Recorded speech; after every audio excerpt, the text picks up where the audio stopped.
Hey, you liberal fruitcakes. See a lot of you crying over tariffs, saying it's going to destroy the economy. Want to look at trade economics? First, a tariff is a tax imposed on a country's imported goods and services. The United States only imports 15% of goods and services internationally. The rest is domestic.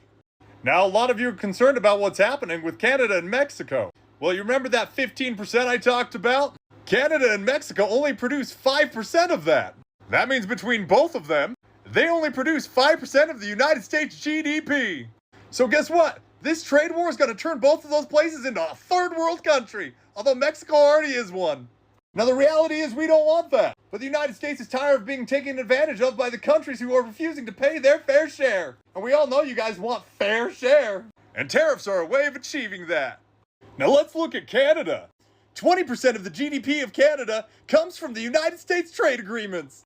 And 75% of their trade happens with the United States. Now that means if prices go up because of imported goods from Canada, Americans are going to refuse to buy them.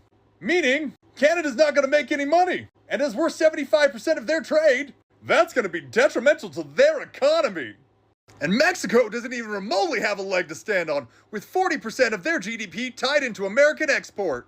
Now I know you're going to say that Canada's threatened to turn off power to Americans. Well, we'll just raise the tariff. They're not going to turn it off. Do you know why? Because Canada's utilities is $55 billion in debt, which means they can't afford to turn off the United States' power. Now you're going to say that other countries are going to stop trading with America. Well, they only make up 10% of the GDP of the United States.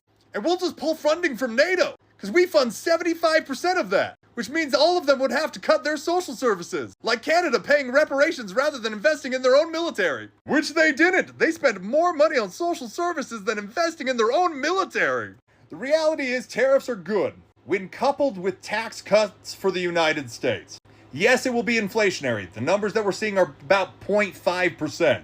But coupled with the elimination of income tax, it would be negligible to the United States. So stop crying. Tariffs provide leverage, and America is going to put America first. We're gonna be fine. Stop your fear-mongering. If you like my content, please like, share, and follow. Have a good day.